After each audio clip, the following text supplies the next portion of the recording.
उन तस्वीरों की चर्चा जो सारे देश में आई और छाई रहीं। संसद भवन के सेंट्रल हॉल में आज राष्ट्रपति रामनाथ कोविंद का विदाई समारोह हुआ, जिसकी झलकियां आपने भी देखी होंगी।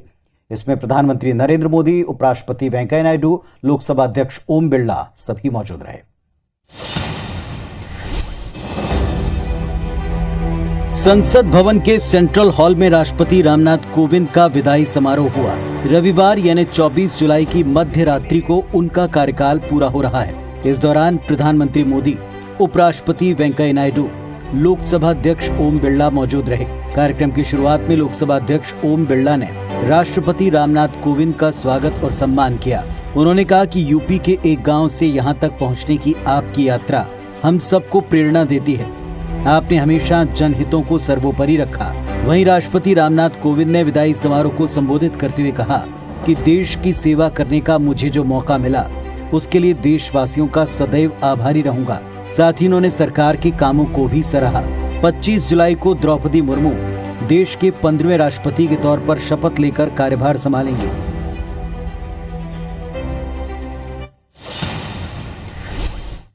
तो आज अपने विदाई समारोह को संबोधित करते हुए राष्ट्रपति रामनाथ कोविंद ने बाबा साहब भीमराव अंबेडकर को याद किया। उन्होंने कहा कि आज बाबा साहब का सपना साकार हो रहा है। राष्ट्रपति के इस संबोधन से जुड़ी कुछ अहम बातें हैं जिनको समझना, डिकोड करना बहुत आवश्यक है।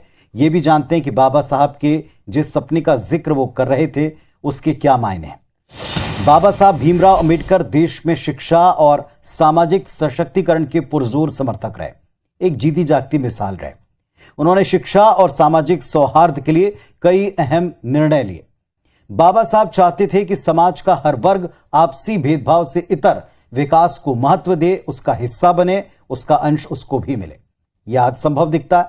आज अपने विदाई समारोह को संबोधित करते हुए राष्ट्रपति कोविंद ने बाबा साहब को स्मरण किया, इसी सिद्धांत को याद किया।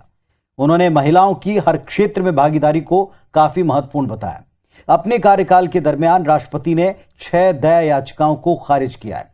स्वच्छ भारत अभियान पर बेहद अहम और कोविड काल में देश के प्रयासों का हिस्सा होकर दुनिया को और सरकार के कार्यों को देशवासियों तक उन्होंने बखूबी पहुंचाया। चलिए, तो उन्हें शुभकामनाएं। और उनकी तरफ से जो भाषण में जो बातें की गई, निश्चित तौर पर ये लोकतांत्रिक मूल्यों को ऊपर रखने वाली बातें हैं जिनको सभी को समझना चाहिए।